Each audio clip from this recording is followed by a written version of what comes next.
हरे कृष्णा। तो आज के इस दीक्षा कार्यक्रम में अनेक भक्त हरि नाम दीक्षा स्वीकार कर रहे हैं और कई भक्त ब्राह्मण दीक्षा स्वीकार कर रहे हैं। और आज जैसे आप जानते हो बड़ा शुभ दिन है।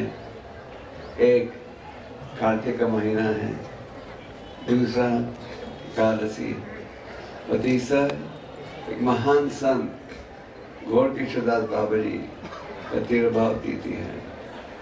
आविर्भाव का अर्थ है जब एक महान संत प्रकट होता है, तो तिरुभाव कहते हैं कि महान संत अप्रकट होता है। हम महान संतों के विषय में आविर्भाव और तिरुभाव दोनों को ही मनाते हैं, क्योंकि जब एक महान संत अप्रकट होता है इस जगत से, भगवान के धाम लौटता है या भगवान के आदेश के अनुसार किसी और स्थान में जाता है भगवान के संदेश को आगे बढ़ाने के लिए। तो गौर किशोरदास बाबा जी बहुत ही ऊंची कोटि के संत थे।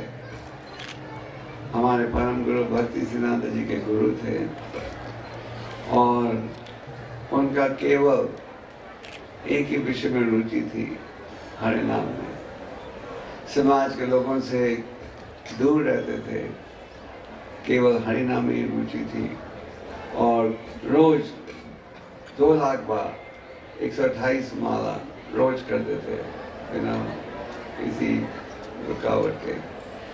और जब दीक्षा का समय आया तो भक्तिनाथ ठाकुर जिनके बेटे थे भक्ति सिद्धांत जी, उन्होंने कहा कि तुम गौर किशोरदास बाबा जी से दीक्षा लो। जब भक्ति सिद्धांत जी गए गौर किशोरदास बाबा जी के पास, तो गौर किशोरदास बाबा जी ने कहा, तुम इतने पढ़े लिखे हो, मैं अनपढ़ हूँ। भौतिक दृष्टि से गौर किशोरदास बिल्कुल अनपढ़ थे, पर उन्होंने पूरी गीता कंठस्थ की हुई थी और पहले उन्होंने इनकार कर दिया कि कई बार जाने के बाद उन्हें शिष्य के रूप में स्वीकार किया। और गौर किशोरदास बाबा जी के एक ही शिष्य थे जो थे भक्ति सिद्धांत सरस्वती ठाकुर, और उनका आकर्षण था, उनकी रुचि थी केवल भगवान के नामों के उच्चारण में। पब्लिक लैट्रिन को उन्होंने अपना भजन कुटीर बनाया था और पब्लिक लैट्रिन में बैठकर जाप करते थे, क्योंकि वहाँ बदबू के कारण कोई आएगा नहीं और जाप कर सकेंगे बिना किसी डिस्टर्बेंस के। तो आज उनका तिरुभाव दिवस है। तो आप सब गौर किशोरदास बाबा जी महाराज से यही प्रार्थना कीजिए कि आप में भी हरि नाम की रुचि बढ़े और आप भी रुचि के साथ हरि नाम का उच्चारण कर सके। श्रीमद् भागवतम के 4थे स्कंद में नारद मुनि ने प्रचेतस को इस प्रकार से उपदेश दिया, किम जन्मवेश त्रिविर्वेह शौक सविता यज्ञ के कर्मभिर्वात्रयी प्रोक्ते पुंसोपि विरूपाद्विषा।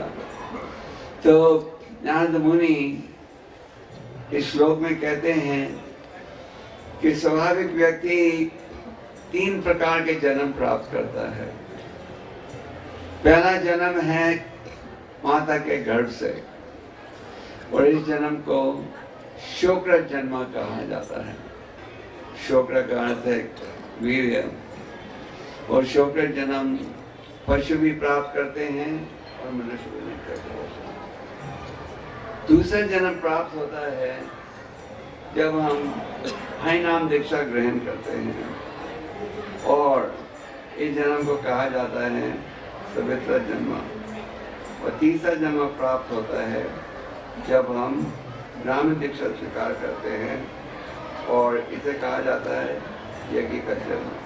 तो शुक्र जन्म पशु भी प्राप्त करते हैं और मनुष्य भी। तो शुक्र जन्म प्राप्त करके जीवन त्यागना कोई बड़ी बात नहीं है।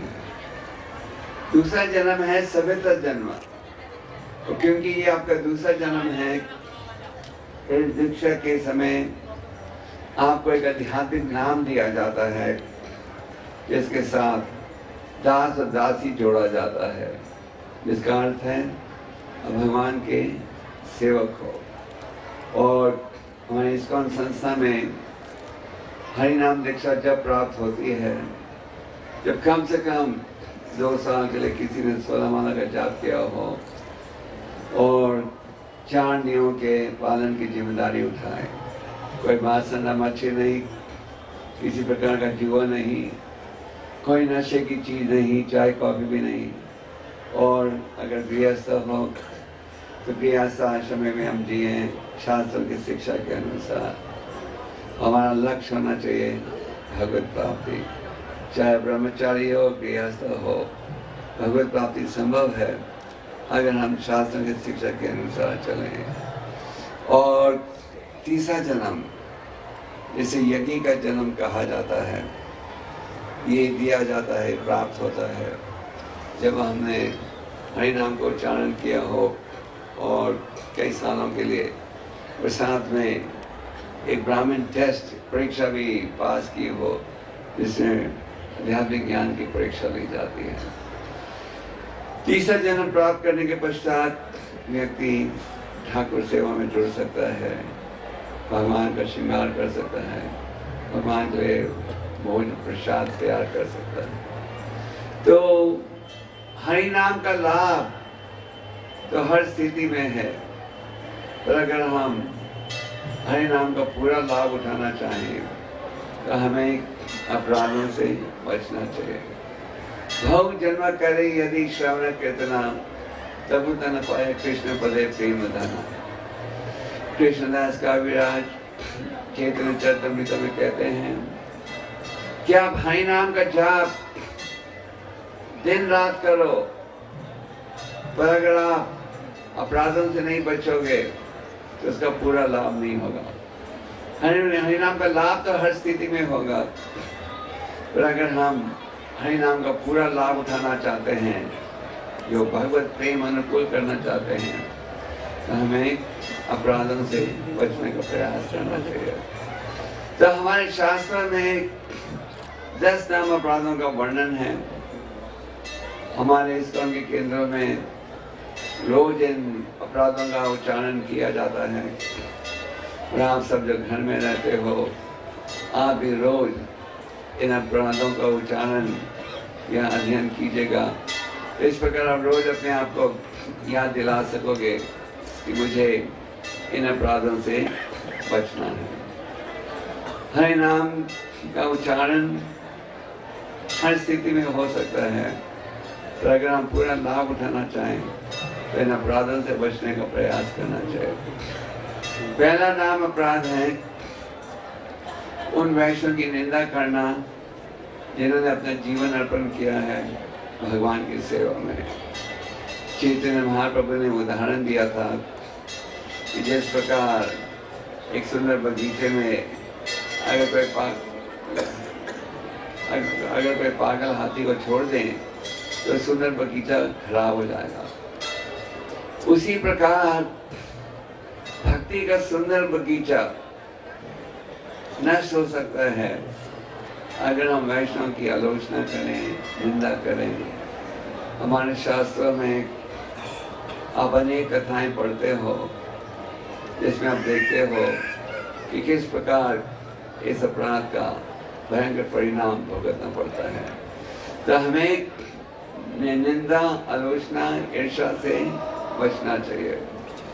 और अगर हम कोई कमजोरी देखते हैं, उसे सुधारना चाहें तो सुधार सकते हैं, पर ईर्ष्या और द्वेष से हमें बचना चाहिए। और ईर्ष्या और द्वेष से बचोगे तो भक्ति का मार्ग ज़्यादा सरल हो जाएगा। ईर्ष्या द्वेष के कारण भक्ति में भी रुकावट आती है। दूसरा नाम अपराध है ये सोचना कि जो देवता हैं वो परम भगवान के समान हैं या उनसे स्वतंत्र हैं। हम अक्सर बोलते हैं उस वातावरण में क्या हमें ये शिक्षा मिलती है कि सब भगवान एक ही हैं, पर जब आप शास्त्र पढ़ते हो तो देखते हो कि कृष्ण भगवान है परम भगवान, एकला ईश्वर कृष्ण और सब हृदय। चैतन्य चरितामृत में कहा गया है एक ही है परमेश्वर, बाकी सब क्या हैं? उनके सेवक हैं। और अभी आप ब्रह्म संहिता सुन रहे थे। ब्रह्म संहिता में ब्रह्मा जी कहते हैं ईश्वर परमा कृष्ण सच्चिदानंद विग्रह अनादिरादि गोविंद सर्व कारण कारण। एक ईश्वर है और अनेक ईश्वर, एक ही परमेश्वर है।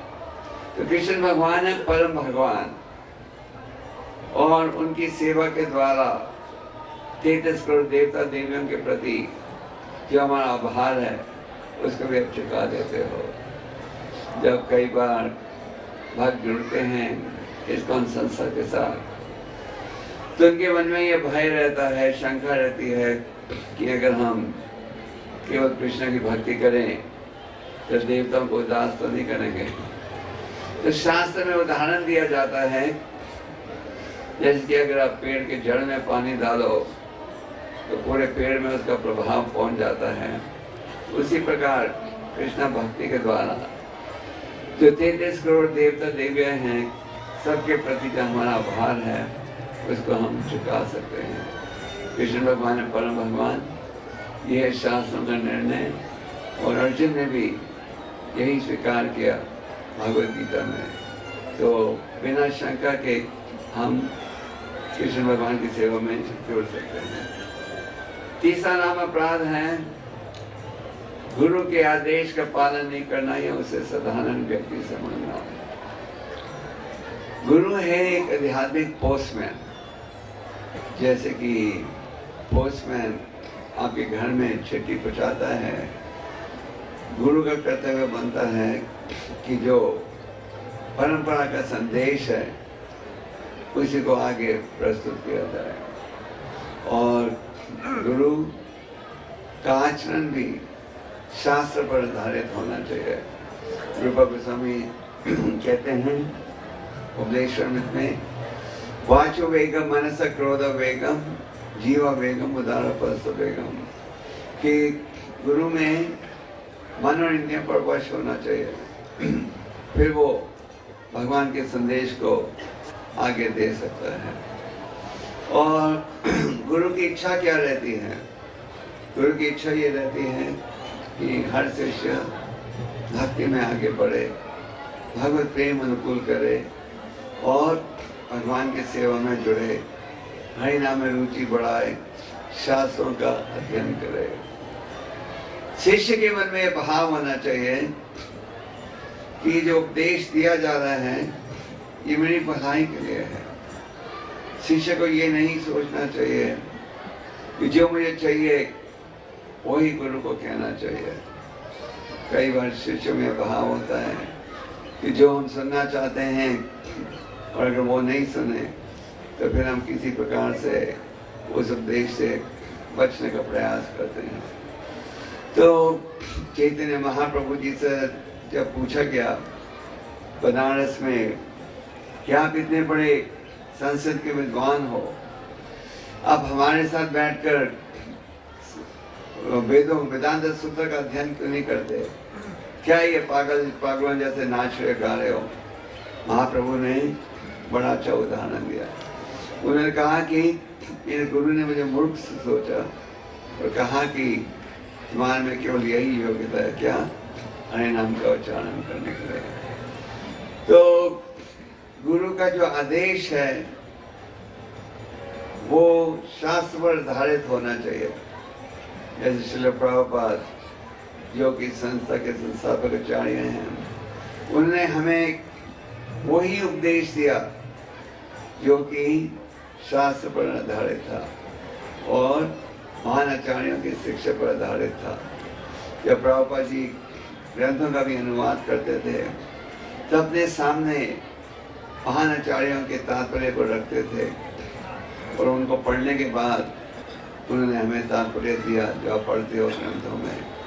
तो गुरु की इच्छा ये है कि भगवान के संदेश का हर व्यक्ति पालन करे और हमें ये नहीं सोचना चाहिए कि अभी अब तो हम सब कुछ सीख बैठे हैं, हमें गुरु की आवश्यकता नहीं। प्रभुपाद जी उदाहरण देते थे कि a galloping horse cannot eat grass off the ground. एक घोड़ा का दौड़ रहा है तो जमीन से घास नहीं खा सकता। तो उसी प्रकार अगर हम सोचें कि अभी हमें किसी प्रकार की शिक्षा की आवश्यकता नहीं, तो ये गलत है। तो गुरु की शिक्षा का पालन करना चाहिए। और जैसे मैंने कहा, गुरु की इच्छा ये नहीं है कि आप लाख रुपए दान में दो, तो गुरु की इच्छा है कि भक्ति में आगे बढ़ो, हरि नाम में रुचि बढ़ाओ, शास्त्र को पढ़ो, विनम्रता का भाव अनुकूल करो और सेवा का भाव अनुकूल करो। आगे चौथा है वैदिक शास्त्रों की निंदा करना। ये सोचना कि वैदिक शास्त्र में किसी प्रकार की कमी है। वेद शास्त्र के संबंध अभिदय प्रयोजना। वैदिक शास्त्रों द्वारा हमें शिक्षा मिलती है कि भगवान से क्या संबंध होना चाहिए। और वैदिक शास्त्रों का जो संदेश है वो सनातन संदेश है। तो हमें हमारे में पूरी श्रद्धा होनी चाहिए और ये विश्वास होना चाहिए कि जो श्रीमद् भागवतम, भगवद गीता का जो संदेश है, ये हमारे उद्धार के लिए है। इस संदेश में कोई कमी नहीं और ये है सनातन संदेश। अफसोस की बात है कि हमारे कई बार पढ़े लिखे हिंदू लोग भी कहते हैं कि इन शास्त्रों में कमियां निकालने का प्रयास करते हैं। तो पूरा विश्वास होना चाहिए कि वैदिक शास्त्रों में कोई कमी नहीं। और वैदिक शास्त्रों का जो सार है वो हमें भगवद गीता में प्राप्त होता है। जो आवश्यक संदेश है श्रीमद् भागवत में प्राप्त होता है। और हमें प्रयास करना चाहिए कि हम गीता और भागवत के संदेश के अनुसार जीवन को बिताएं। पांचवा नाम अपराध है ये समझना कि ये हरि नाम की जो महिमा है ये किसी की कल्पना है। शास्त्र में कहा गया है हरि नाम हरि नाम हरि नाम एव केवलम कलो न सेव न सेव न सेव भक्तिर्निधा। हरि का नाम हरि का नाम हरि का नाम। इस कलियुग में हरि के नाम के द्वारा भगवत प्रेम प्राप्त हो सकता है। और भागवत में कहा गया है कले दोषे निरराजन। कलियुग में दोष ही दोष है पर कलियुग में एक गुण है, क्या? ये हरे कृष्ण महामंत्र। तो दूसरे शब्दों में हरि नाम के उच्चारण के द्वारा ही भगवत प्रेम इस कलियुग में प्राप्त हो सकता है। तो ये सोचना कि हरि नाम के अलावा हमें किसी और मंत्र की आवश्यकता है, बाहर से हरि नाम करो, अंदर से दूसरे मंत्र का उच्चारण करो, ये भी अपराध बन जाता है। हमारे में पूरी श्रद्धा होनी चाहिए कि हरि नाम के उच्चारण से ही भगवत प्रेम प्राप्त हो सकता है। और हमें हरि नाम के उच्चारण का कोई भाव अर्थ नहीं देना चाहिए।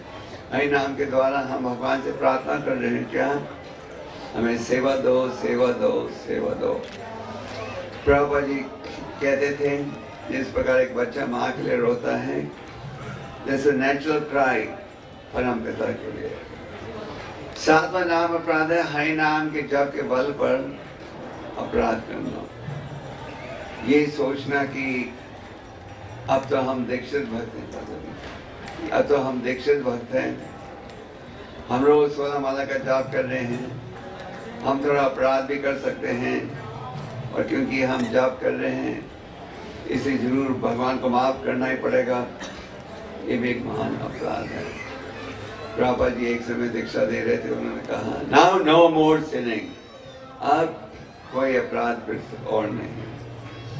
तो हरि नाम के जप के बल पर हमें पाप नहीं करना चाहिए। हमें ये नहीं सोचना चाहिए हमने बड़े शुभ दिन पर दीक्षा ग्रहण की थी, हम रोज हरि नाम कर रहे हैं, तो अगर अपराध भी करेंगे तो हमें माफ भगवान को करना ही पड़ेगा? नहीं, हमारा भाव होना चाहिए जो अपराध किए सो किए, पर आज से हमें कोई अपराध नहीं करना, जानबूझकर नहीं करना। तो हरि नाम के जप के बल पर पाप नहीं करना चाहिए। आगे ये नहीं सोचना कि ये हरि नाम का उच्चारण कर्मकांड कार्य के प्रकार है। कर्मकांड एक प्रकार का भौतिक व्यापार है भगवान के साथ। हम ये कहते हैं हम ये दान देंगे, ये सेवा करेंगे, तो इसके बदले में हमें ये प्राप्त होना चाहिए। तो ये हरि नाम का उच्चारण कर्मकांड नहीं। हम हरि नाम इस भाव से नहीं कर रहे कि हमें ये भौतिक सुख प्राप्त होना चाहिए, भौतिक लाभ प्राप्त होना चाहिए। हम हरि नाम का उच्चारण कर रहे हैं इस भावना से कि इस हरि नाम के उच्चारण के द्वारा हमें भगवान की कृपा प्राप्त होगी। परिणाम हरि नाम के उच्चारण से, जैसे चैतन्य महाप्रभु जी ने कहा, चेत दर्पण मार्जनम, जो काम क्रोध लोभ मोह मद मत्सर्य का प्रभाव है ये दूर होता है। कर्मकांड में हमारी रुचि नहीं। नरोत्तम दास ठाकुर कहते हैं झेर को चाहे आप सोने के प्याले से पियो या साधारण प्याले से, एक ही असर होगा। तो कर्मकांड कार्य द्वारा भगवत प्रेम नहीं प्राप्त हो सकता। कर्मकांड कार्य एक प्रकार से व्यापार है भगवान के साथ। हम ये करेंगे और बदले में हमें ये सुख प्राप्त होना चाहिए। फिर श्रद्धालु व्यक्ति को हरि नाम की महिमा का उपदेश देना। एक रूप से चैतन्य महाप्रभु ने ये भी कहा है, जाने दाको ताए कहो, आगे क्या, कृष्णा उपदेश, जिससे भी तो मिलो उसे कहो क्या, कृष्णा का उपदेश हो। तो हरि नाम का प्रचार तो हर जगह होता है, हम हरि नाम में जाते हैं वगैरह। और हरि नाम का जो गहरा अर्थ है वो उपदेश हम दें जब लोगों में थोड़ी श्रद्धा हो हरि नाम में।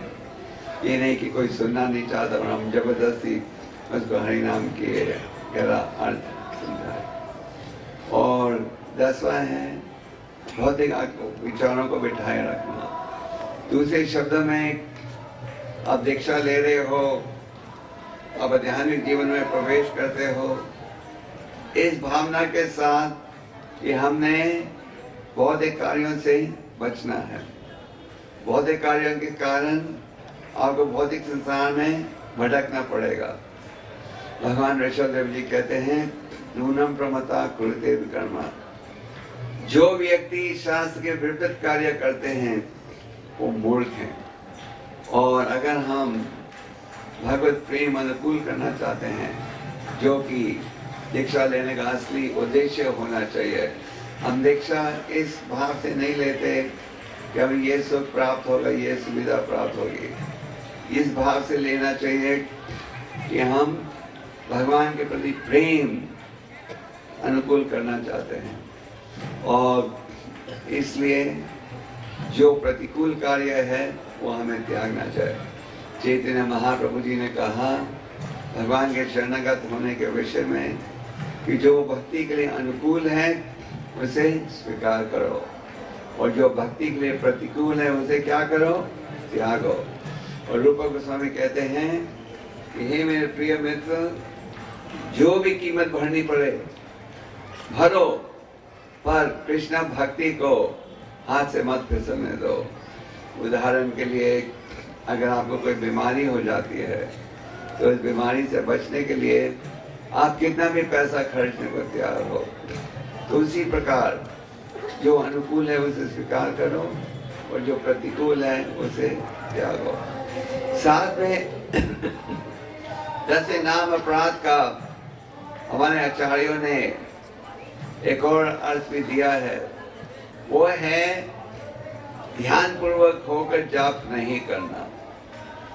दूसरे शब्दों में जब आप जाप करने बैठते हो तो आपको बड़े ध्यान से जाप करना चाहिए, खास करके जब आप अपने 16 माला का कोटा कर रहे हो, जब जब प्रभुपाद जी ने इस संस्था की स्थापना की तो उन्होंने भक्तों को 64 माला का कोटा दिया था। और भक्तों ने प्रयास किया तो थोड़े दिन बाद लौटे और कहने लगे, स्वामी जी 64 माला दिन में नहीं हो रहा। फिर प्रभुपाद जी ने कहा अच्छा 32 माला। 32 माला भी उन्होंने प्रयास किया, नहीं कर पाए। तो उन्होंने कहा कि Swami ji 32 rounds is difficult also।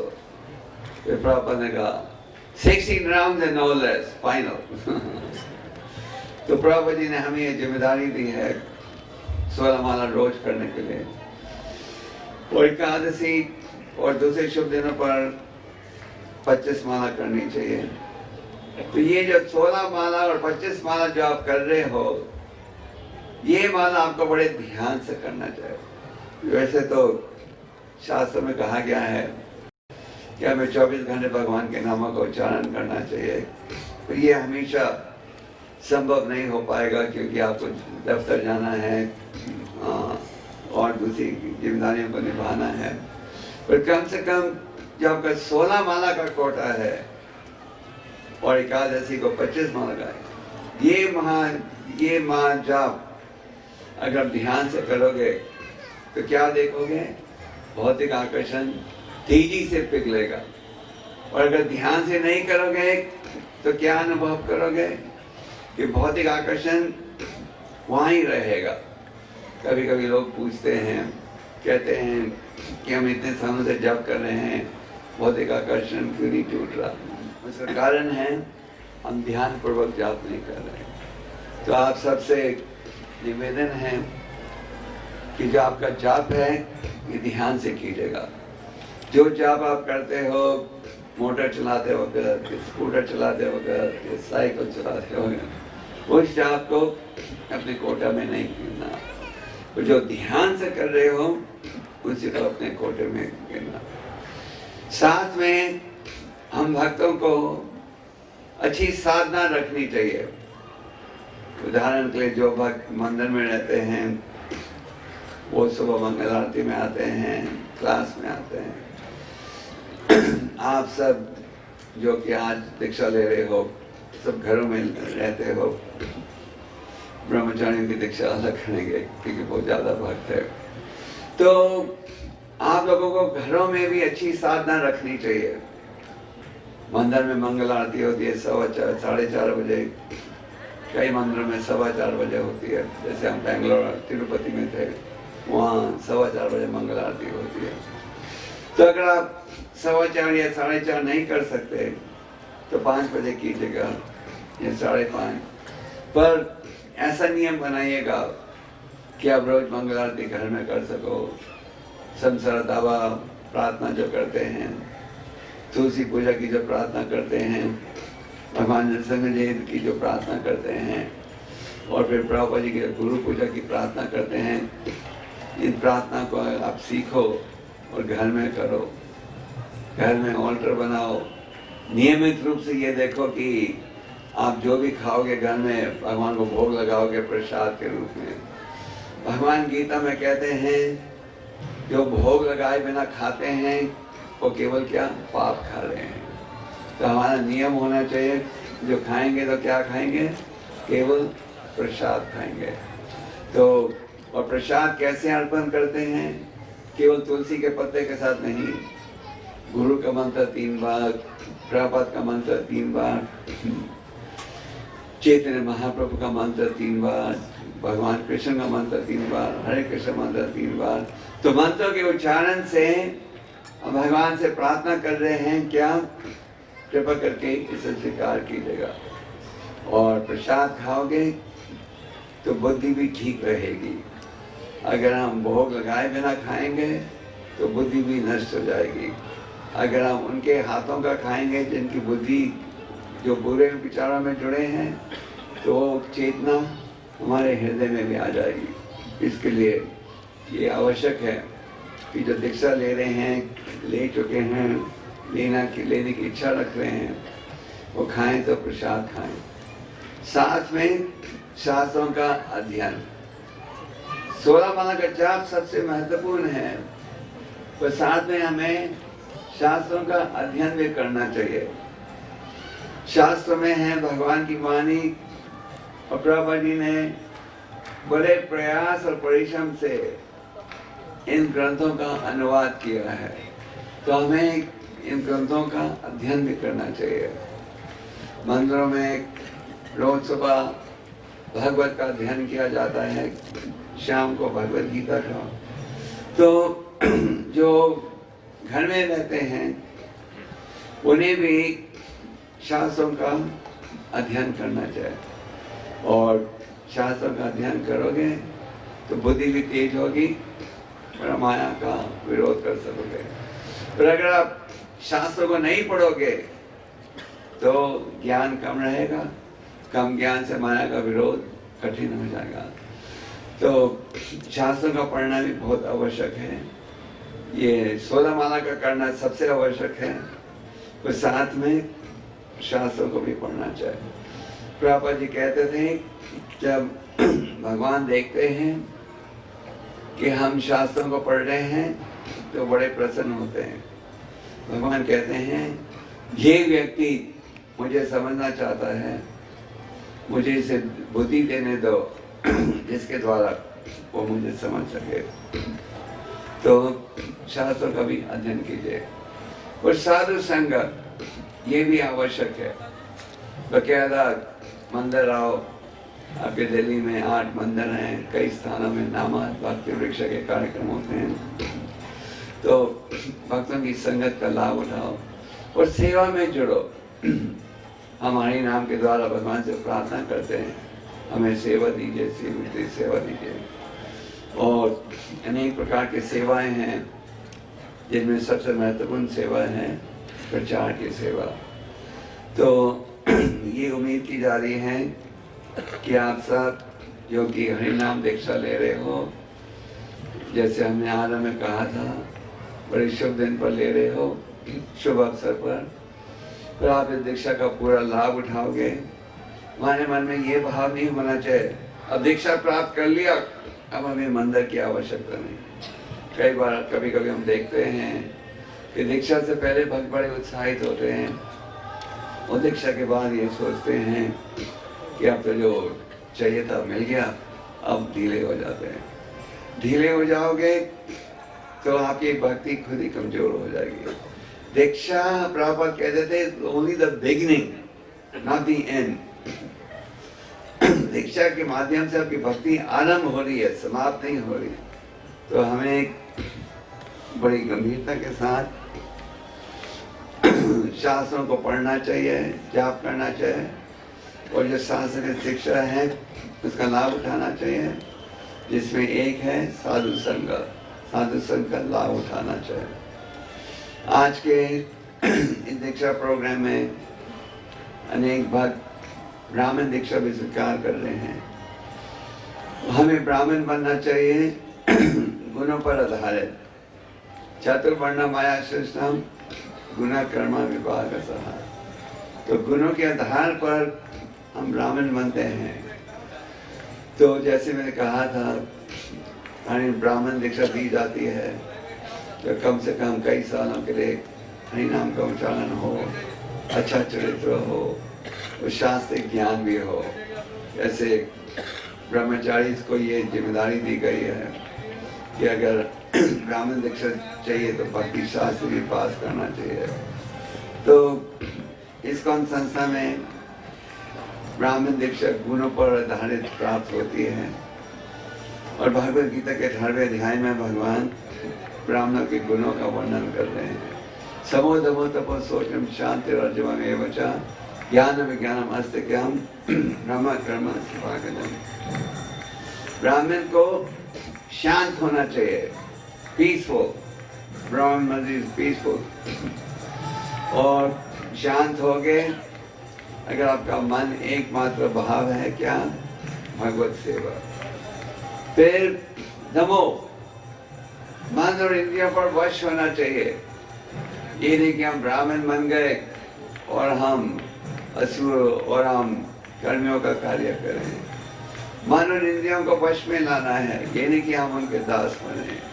Goswami बनना है, मन इंद्रियों पर को वश में लाना है। फिर तपस्या, भगवान गीता में कहते हैं 3 चीजों को कभी त्यागना नहीं चाहिए, यज्ञ, दाना और तपस्या। तो कलयुग में तपस्या क्या है? जीव द्वारा हरि नाम का उच्चारण करो, जीव द्वारा सत्य का उच्चारण करो और 4 नियमों का पालन करो। ध्रुव महाराज ने बहुत भारी तपस्या उठाई थी, उस प्रकार की तपस्या हम नहीं उठा सकते इस कलयुग में। खाना है तो कृष्ण प्रसाद खाओ। तो तपस्या द्वारा भक्ति बढ़ती है और तपस्या की शक्ति प्राप्त होती है जब आप हरि नाम का उच्चारण करो। फिर सोचम, पवित्रता, और प्रभुपाद जी कई बार कहते थे प्योरिटी इज द फोर्स, तो पवित्रता ही असली शक्ति है। और ब्राह्मणों को पवित्र बनना है, हम सबको पवित्र बनना है। पवित्र बनने के लिए किस चीज की आवश्यकता है? साधना भक्ति की आवश्यकता है।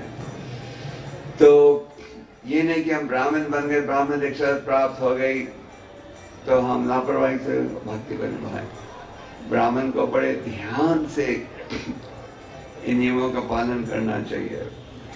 फिर सहनशील, ब्राह्मण को सहनशील होना चाहिए। ये नहीं कि हम थोड़ी थोड़ी बातों में क्रोधित हो जाएं। ब्राह्मण जो है कभी किसी को दोष नहीं देता, सोचता है कि सारे दोष मेरे में ही हैं।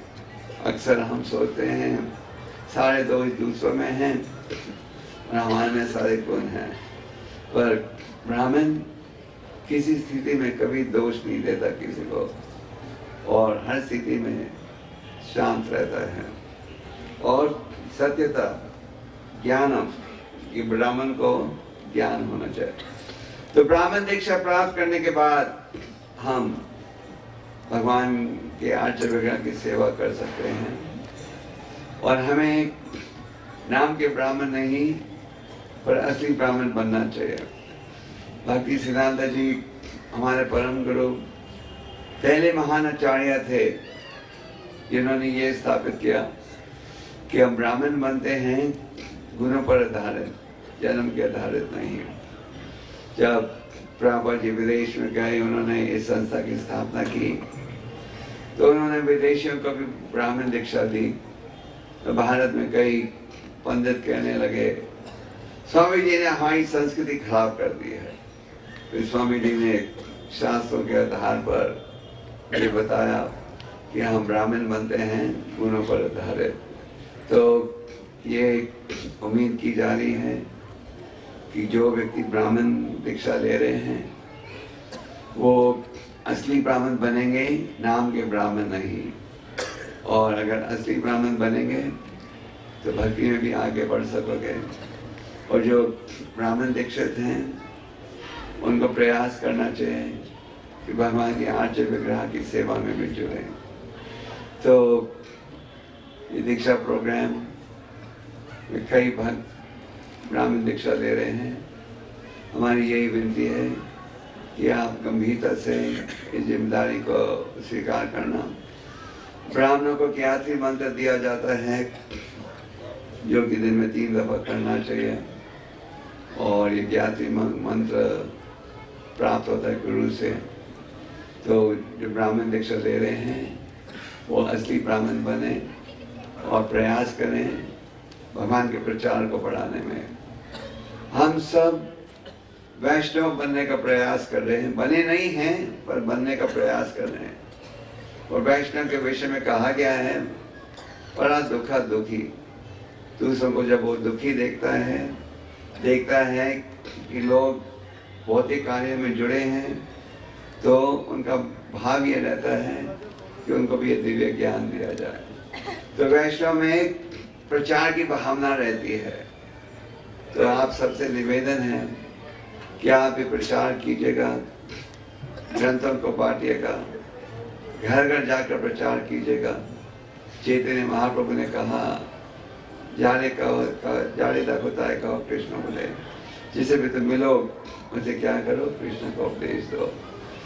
तो गंभीरता से अपनी जिम्मेदारी को स्वीकार कीजिएगा, शास्त्र को पढ़ेगा, साधु संग का लाभ उठाएगा। और चैतन्य महाप्रभु ने हमें क्या कहा है, त्रिनाथ भी सुधी चेना रोर अपी अमानी न मना देना कृष्ण सदावे। कृष्णदास कामराज जी कहते हैं कि हमें गले में लगा देना चाहिए इस श्लोक को। चैतन्य महाप्रभु ने कहा है कि अगर आप सदा हरि नाम का उच्चारण करना चाहते हो तो हमें सहनशील होना चाहिए, दूसरों को आदर दो बिना किसी आदर की उम्मीद रखे हुए, और अपने आप को घास से भी ज्यादा पतित मानो। और अगर ये विनम्रता का भाव अनुकूल करोगे तो फिर ये हरि नाम का उच्चारण आप कर सकोगे सदा। और हमारा प्रयास रहना चाहिए कि हमें विनम्रता के भाव अनुकूल हो। शास्त्र में आप पढ़ते हो 26 गुण जो भक्तों में होने चाहिए, तो इन गुणों का आप अनुकूल करो। और ये सब संभव हो सकता है अगर आप ध्यानपूर्वक जाप करोगे, अच्छी साधना रखोगे, 4 नियमों का पालन करोगे। जब आप इन 4 नियमों का पालन करते हो, ये 4 नियम भक्ति के खंभे बन जाते हैं। जब हम इनका पालन नहीं करते तो पाप के साधन बन जाते हैं। तो ये जो नियम हैं ये हमारी भलाई के लिए हैं। कई बार लोग कहते हैं इस्कॉन में तो अनेक बंधन हैं, देखो हमें इतनी छूट दे रहे हैं। ये जो नियम हैं ये भगवान ने दिए हैं, और इस परंपरा का गुण ये है कि हमारे आचार्यों ने भगवान के संदेश को किसी रूप से बदला नहीं। तो आप सब श्रद्धालु हो, भाग्यवान हो, क्योंकि आप भक्ति में जुड़े हो। और कृपा करके इस शिक्षा का लाभ उठाना, ग्रंथों का अध्ययन करना और इस प्रकार अपने जीवन को सफल बनाना। हरे कृष्ण।